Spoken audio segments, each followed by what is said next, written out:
Good Morning Business. Business Plan.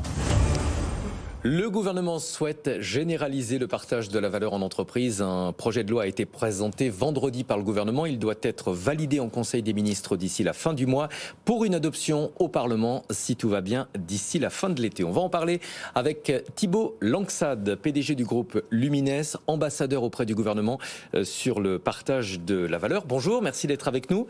Le rapport parlementaire de la mission d'information sur le partage de la valeur s'inquiétait il y a quelques semaines de l'absence d'obligation sur le montant qui devra être distribué. En pratique, ça permettrait à une entreprise de distribuer seulement 1 euro à ses salariés.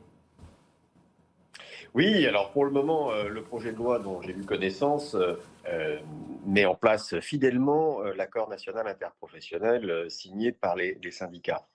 Et ce projet de loi qui sera présenté au Conseil des ministres, je crois, le 23 mai, comporte une obligation qui est celle pour les entreprises de moins de 50 de mettre un dispositif si son bénéfice net est plus de 1% de son chiffre d'affaires, et ce pendant 3 années de suite. Et donc, cette entreprise devra mettre en place de la prime partage de la valeur ou de l'intéressement ou de la participation. Mais vous avez raison, s'il met 1 euro de prime partage de la valeur, il aura rempli ses conditions. Maintenant, il faut quand même penser sur espérer que les chefs d'entreprise joueront le jeu. De toute manière, ils auront à s'en expliquer auprès de leurs salariés s'ils versent 1 euro. Et donc, si ce n'est pas une contrainte forte, néanmoins, c'est un premier pas extrêmement important pour les entreprises de moins de 50 de généraliser un dispositif. Alors, cette loi qui va être votée, c'est un dispositif qui est expérimental pour une période de 5 ans. Et donc, il faudra tirer les bilans et de savoir si les entreprises ont joué le jeu ou pas.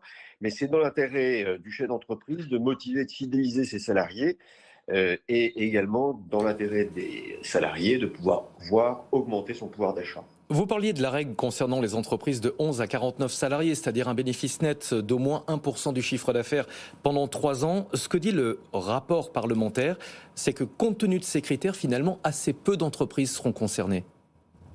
Alors, je ne suis pas tout à fait d'accord parce que vous avez à peu près 150 000 PME qui sont en capacité d'exportation, et c'est là où se trouvent les salariés dans les TPE, enfin dans les PME plus exactement.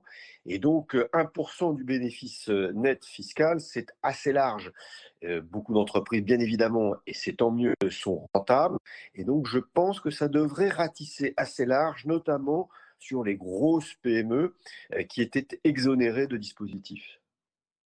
Le projet de loi ne comporte aucune mesure concernant les super profits des entreprises, alors qu'Emmanuel Macron avait parlé il n'y a pas longtemps de cynisme de certaines entreprises qui utilisent ces super profits pour racheter leurs propres actions. C'est quelque chose qu'il faudra corriger à votre avis ? C'est l'article 5 qui va essayer de le traiter, qui dit que si une entreprise juge que son résultat est exceptionnel, alors elle devra verser un surcroît d'intéressement et de participation. Mais justement, on laisse ce jugement à l'entreprise elle-même.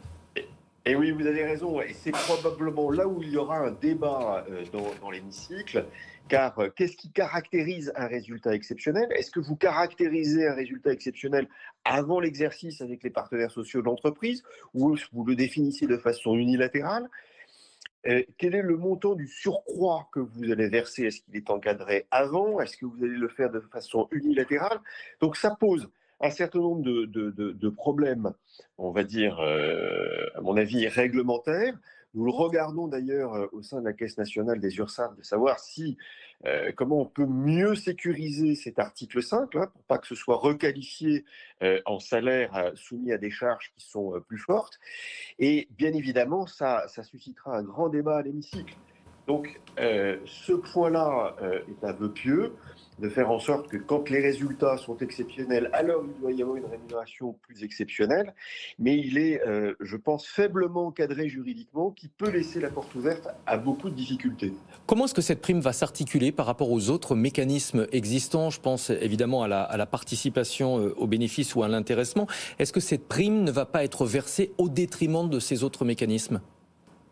Alors, il y a un risque de cannibalisation qui est très fort, et c'est pour ça que le dispositif est expérimental pour une période de 5 ans.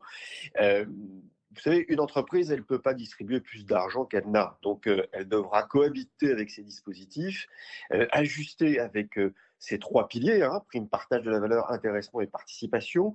Mais il y a un risque de cannibalisation, notamment sur les entreprises de moins de 5 ans, sur l'intéressement ou la participation qui est facultative. Et puis, dans les grandes entreprises, à partir du moment où il y a cette prime exceptionnelle, qui pourrait être d'ailleurs encadrée dans un accord d'intéressement, il y a des risques de cannibalisation, il y a des risques de frottement. Alors, si ce sont des risques de cannibalisation sur les dispositifs existants, j'ai envie de dire, ce n'est pas très grave. À partir du moment où il y a un dispositif qui fonctionne bien et qui peut tout rassembler, pourquoi pas ? Faisons attention qu'il n'y ait pas de risque de cannibalisation sur les salaires, mais ça, ce sont les entreprises responsables qui, on va dire, doivent faire attention. Mais on voit bien que la prime partage de la valeur se substitue progressivement, ou pourrait se substituer progressivement, aux dispositifs plus construits qui sont la participation et l'intéressement. Justement, en un mot, ça aussi c'est une inquiétude des syndicats que ces primes se substituent à des augmentations de salaire plus pérennes. Oui, ce sont le risque, mais j'ai envie de dire, les entreprises sont plutôt responsables. Vous aurez toujours des entreprises qui joueront pas le jeu, vous aurez toujours quelques patrons qui seront borderline, mais la grande majorité des entreprises ont tout intérêt à utiliser ces dispositifs qui sont transparents, qui permettent d'objectiver, qui permettent de motiver l'ensemble des collaborateurs sur la base de résultats, et c'est ça qui est important. Ce sont des instruments de management. Si on considère que c'est du nice to have et que par conséquent, vous verrez à la fin de l'année si le résultat est là et auquel cas vous aurez une prime, eh bien c'est dommage parce qu'on passe à côté de dispositifs qui permettent d'embarquer les salariés. Et c'est ça qui est intéressant. La prime partage de la valeur, elle est un peu unilatérale. Vous décidez du montant et du moment où vous la versez. Parfois, ça peut vous mettre en difficulté parce que vous pourriez être amené à vous justifier, alors que l'intéressement est quelque chose que vous négociez, que vous objectivez avec des aléas, et c'est ça qui vous permet d'embarquer vos salariés. Merci beaucoup Thibault Langsat d'avoir été en direct avec nous, PDG du groupe Lumines et ambassadeur auprès du gouvernement au partage de la valeur.